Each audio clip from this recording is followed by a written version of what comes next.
A definição foi perfeita ou não foi?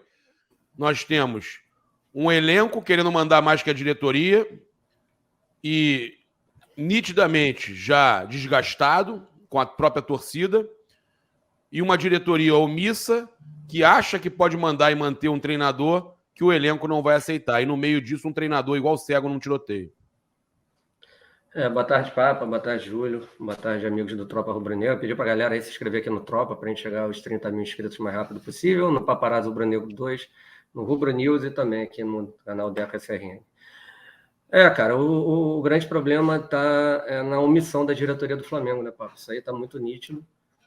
Isso não é de hoje, isso aí já vem acontecendo já há alguns anos, né? Mas eles vêm conseguindo, na sorte, ter alguma situação assertiva, como foi o caso do Dorival Júnior. Só lembrar ao pessoal que o Dorival, quando foi o escolhido para ser o treinador do Flamengo, ele não era a primeira opção, tá? Ele não era a primeira opção. Tinha o Barbieri na frente, tinha o Vojvoda na frente, tinha mais um outro treinador, acho que era o Cuca na frente, não lembro. Ele era a quarta opção, tá? Então, era a quarta. Era a quarta, né, Papo? Então, só para você ver como tudo no departamento de futebol do Flamengo é levado às coxas e muitas das vezes eles têm sorte, só que dessa vez não estão tendo sorte, né? Porque o São Paulo ele é um treinador sul-americano, tem a sua deficiência, né, em relação à questão do egocentrismo, podemos dizer assim, né?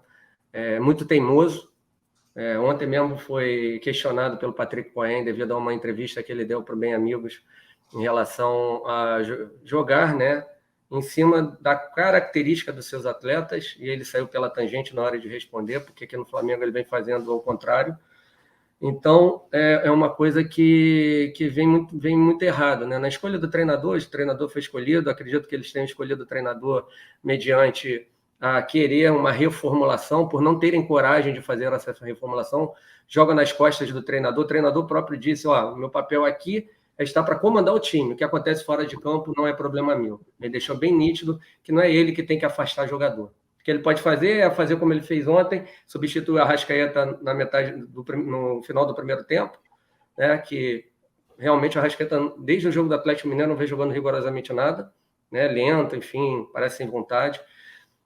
O Gabriel foi substituído aos 17 minutos do segundo tempo, então o papel dele é esse, ele ter a leitura do que ele acha correto, é o que a gente pede, né, que ele não tenha jogadores com vaga cativa, quem não quer jogar, quem está se omitindo, quem... Saiu irritado, né? Sem falar com ele, né? O Gabriel saiu por trás dele, não cumprimentou, né? Porque está mal acostumado, né? Está mal acostumado. Isso é culpa de quem? Da nossa diretoria, né? Culpa total da nossa diretoria, principalmente do presidente Rodolfo Landim, porque é ele que tem o poder de tirar ou não o Marcos Braz da vice-presidência de futebol e reformular o departamento de futebol. Só lembrando, pessoal, é o Landim que escolhe o Marcos Braz que escolhe a sua equipe, né? Ele que tem lá o Fabinho e o Juan como homens de confiança, né? O Spindel já é uma outra situação, né? Ele é CEO, mas quem escolhe o Fabinho e o Juan é o Marcos Braz. Enfim, a gente vê, né? Ele ontem deu declarações falando que não vê racha, não vê nada. Sinceramente, em que mundo que ele vive? Deco. A gente tem aqui, vamos conferir o que ele falou? Termina de falar aí, a gente bota aqui o... Então, para mim a solução é simples, cara. Era o presidente Rodolfo Landim vir à tona, né, e marcar uma reunião junto ao vice-presidente de futebol, junto à comissão técnica e também aos jogadores, acabar com essa palhaçada para ver se pelo menos tentamos conseguir a Copa do Brasil. Porque hoje, sinceramente, para mim não vai ser surpresa nenhuma caso o Flamengo faça mais um vexame e seja eliminado pelo Grêmio na quarta-feira, né? Nitidamente, tem até um vídeo aí na hora do pênalti do Luiz Araújo, que foi o jogador que mais quis entrar em campo, né? Honrou o manto sagrado, né? Por mais que tenham pessoas que gostam ou não dele, ele em momento algum se omitiu, partiu para cima, sofreu pênalti. Na hora do pênalti, você olha lá uma câmera, não sei quem gravou, você está no Coluna do Fla, e nenhum jogador vibrando com o pênalti, né, marcado a favor do Flamengo. Nenhum jogador. Isso demonstra muito. Só ele mesmo. Depois do gol, aí o Pedro vibra muito, né? Até uma questão, né, particular. Vai o Luiz Araújo, vai o Alan, acho que vai o Bruno Henrique e o resto. Enfim, mas ninguém, cara. É inacreditável como esses caras não respeitam o torcedor do Flamengo, como eles não respeitam a camisa que eles vestem, né? Muita gente fala que nós que temos que agradecer a eles por o que eles fizeram, eles que têm que agradecer de estar no maior clube do futebol brasileiro, né? Enfim, cara, então tá havendo uma inversão de valores e o torcedor tem que tomar cuidado de ficar aí defendendo só jogador, todos têm sua parcela de culpa. Todos, maior diretoria, mas jogadores não poderiam, a gente já viu o time desorganizado com o treinador que não queriam, né? Até o Rogério Ceni, eles não queriam mais e jogaram e foram campeões. Não sei se deveu pelaquela crise que tiveram lá com o Vene Casagrande, naquele dia que foi torcida organizada lá no Ninho do Urubu, depois de uma derrota para o Ceará, né? Que aí o seu Gabriel vai lá e fala, esse é o Vene Casagrande, depois chega uma falta de educação com o paparazzo no final do jogo também, ele foi fazer uma pergunta normal e o cara faltou com educação a ele, aí é fácil, né? Mas ontem, na hora que o time tá mal... A minha pergunta foi... Não interessa, Gabriel. Ele não poderia fazer aquilo, mas a minha pergunta foi... Sim, mas ele não pode ser. Eu perguntei o seguinte, como é que o Flamengo ser campeão dessa forma, torcendo no smartphone, entendeu? Ele poderia falar, é lamentável, não poderíamos ter jogado assim, mas graças a Deus fomos campeões. Qual o problema dele falar dessa maneira? Entendeu? Precisava alfinetar, mas é engraçado que ontem ele, como capitão do time... Não, eu concordo contigo, ele não apareceu. E eu fico até meio assim, caralho, o cara acabou de ser campeão, cara. Ele não apareceu, papai. Ele não apareceu ontem, era ele para comentar o final do primeiro tempo. Quem vai lá comentar? O Vitor Hugo, cara. Nenhum dos grandes jogadores foram no intervalo comentar o porquê da pífia partida. Engraçado. Gabriel, na hora que é campeão, na hora que, como aconteceu com o Eric Faria lá, ele vai lá, né? Aí dá alfinetada nos caras, né? Aí falou até que traz o torcedor contra eles, falou até de mau caratismo, enfim. Mas é engraçado que na hora da coisa ruim, todo mundo some. Ninguém quer falar. Então isso aí é lamentável. Tudo é culpa, primeiramente, do nosso presidente, né? Que vem se omitindo nessa situação, que não aparece, não cobra do Marcos Braz, e com isso o Marcos Braz está vivendo no mundo da lua, falando que não há crise, não há nada, que está tudo normalizado e vida que segue, cara. Lamentável o que está acontecendo, tá? Outra coisa, não sei essa questão do Arrasca, mas isso mostra a falta de comando, né? Se realmente ele foi embora depois que ele foi tomar banho. Enfim, na época que ele entrou no Flamengo, ele aguentou caladinho o banco de reserva de maneira injusta na época do Abel Braga. Para você ver que conforme a intimidade vai chegando e vendo que não há comando no departamento de futebol, os jogadores fazem o que querem, cara. Acabam normalizando esse tipo de situação. Por isso que eu falo. Normaliza, cara. Porque não há comando, o Júlio. Não há comando, tem que ter. Eu acho. Ele foi bem. Posso falar? Ele foi bem substituído. O que ele jogou ontem, cara? Nada. O que ele jogou ontem? Não jogou nada. Pô, não jogou nada, cara. Entendeu? Agora tem que mostrar para os caras, ó, jogou mal, pode ser substituído, cara. Entendeu? O problema é que nós mesmos sabemos que ele é insubstituível, entre aspas, porque o Marcos Braz não contratou um substituto para ele, cara. A gente não tem substituto. Aí ele sabe disso, entendeu, Júlio? Vai lá. Vamos tentar contextualizar. Bom dia, boa tarde, boa noite, pessoal do canal Tropa. Paparazzo Brego 2, Deco SRN, Rubro News. Sobre o Arrascaeta, ele fez uma partida péssima. Eu só não concordo em ter sido substituído porque quem entrou foi o Gerson. E sim, o Gerson entrou no lugar do Arrascaeta. Não foi no lugar do Thiago Maia. O Everton Ribeiro entrou no lugar do Thiago Maia e recuou o Vitor Hugo para fazer dupla de volante com o Alan. O Everton foi pelo lado direito e o Gerson foi atuar pelo lado esquerdo, onde teoricamente é onde fica mais próximo ali o Arrascaeta.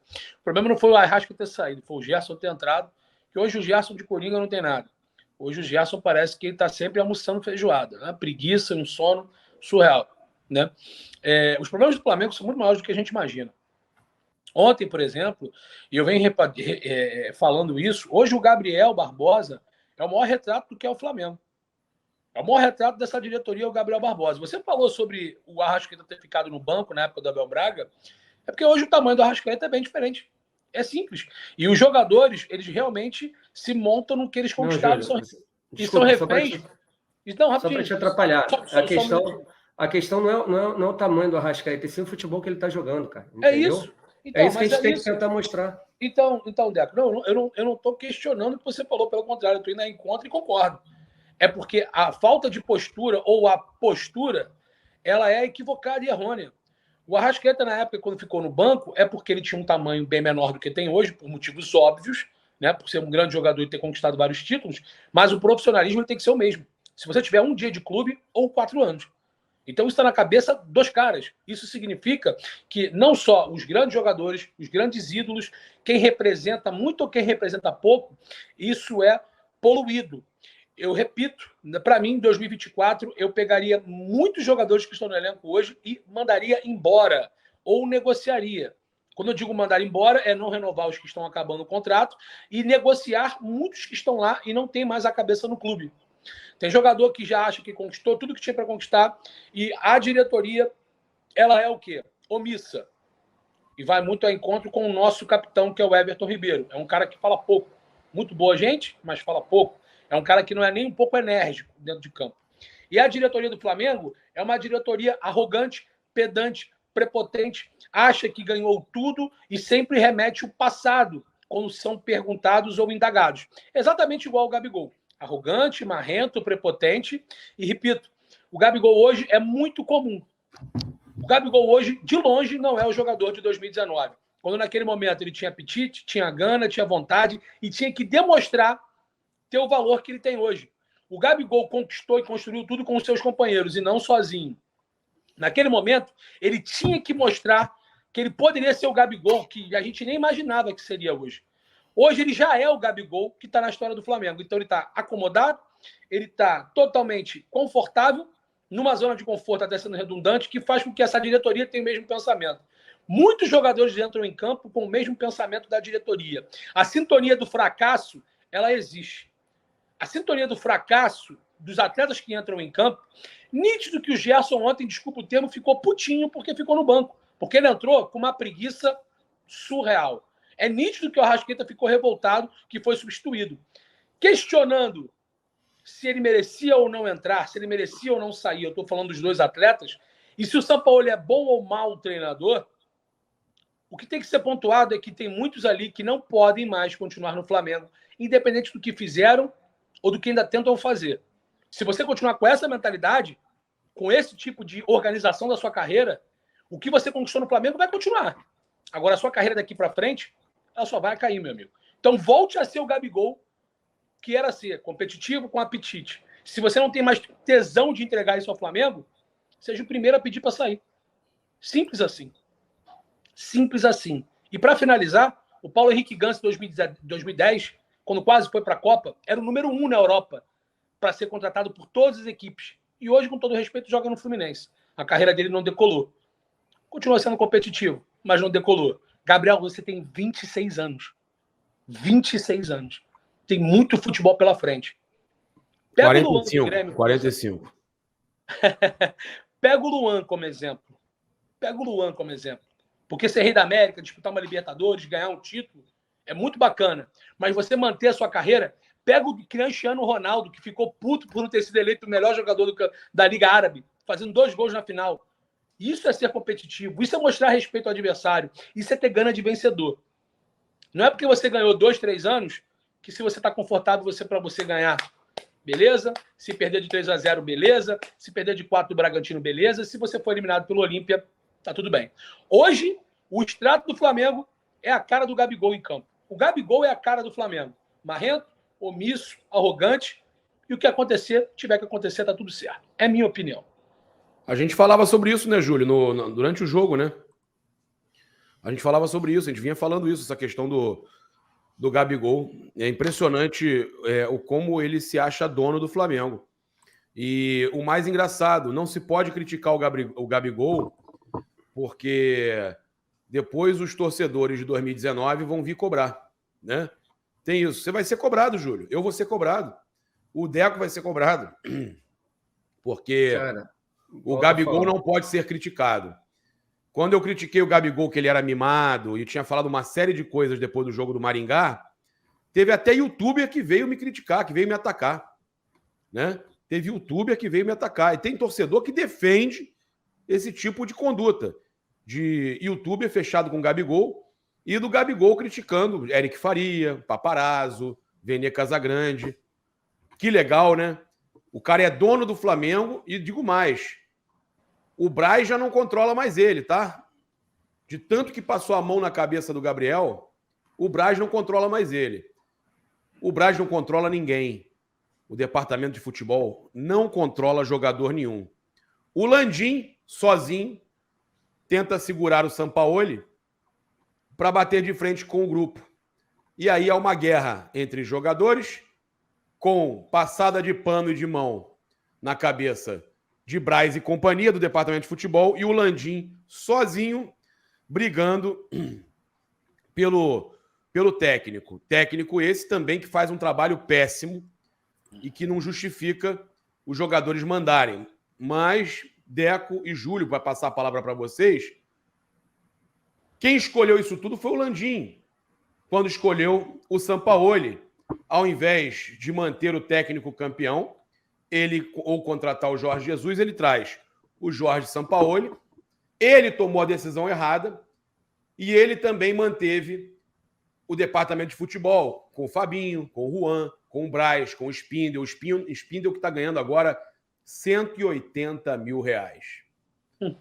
180, Deco, foi aumentado. O Spindel ganha 180 mil reais. Tá? Então, quem manteve isso tudo e contratou o treinador foi o Landim, que hoje, infelizmente, Zoca, desse jeito não dá, que hoje, infelizmente, é controlado pelos jogadores e pelos dirigentes que ele mesmo manteve. Então o Landim fica numa sinuca de bico, sem comando também, porque não tem voz, tentando segurar um treinador que os jogadores não querem e querem derrubar, colocando em risco não mais só a Libertadores, que já acabou, nem é mais risco, já acabou a Libertadores, o sonho do Tetra no Maracanã, mas colocando em risco um título, pelo menos, em 2023, porque fica cada vez mais evidente que esse grupo não joga pelo treinador, não joga pela diretoria, e nós temos aí uma verdadeira Torre de Babel. O Flamengo hoje é uma verdadeira Torre de Babel. Ninguém fala com ninguém e ela está fadada a cair, a desabar. Desculpem, mas essa é a realidade. E não se assustem se o Flamengo for eliminado para o Grêmio quarta-feira. Também acho. Mas vamos lá, cara. Vamos lá. Se não Só responder aqui, Deco. O passador de pano falou, Papa, você queria que o Flá colocasse o Careca para fora hoje? Hoje não. Eu queria que colocasse depois de quinta-feira, quando o Flamengo foi eliminado na Libertadores. Ali teria tempo de alguém tentar arrumar um pouquinho a casa para o jogo de quarta-feira contra o Grêmio. Trocar o treinador hoje, aí é loucura. Fala, Deco.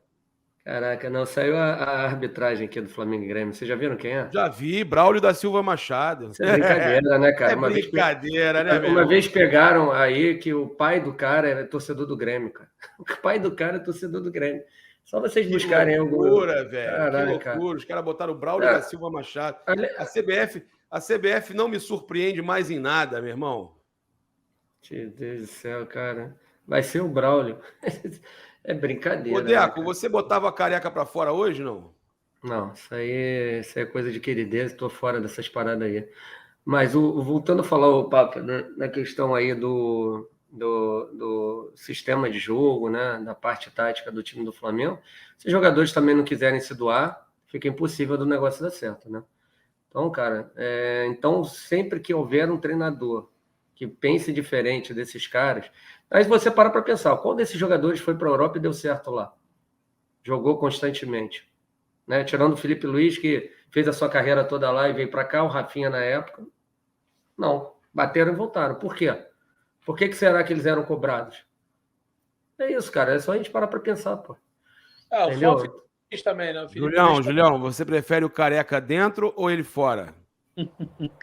Eu prefiro um Flamengo vencedor, amigo, porque do jeito que tá complicado, com Careca, sem Careca, do jeito que tá brabo. E além desses jogadores, a maioria não querem nada com o clube, a gente tem um treinador também que perdeu o elenco, e mesmo esse elenco sendo um elenco bem mimado, o treinador perdeu o elenco também.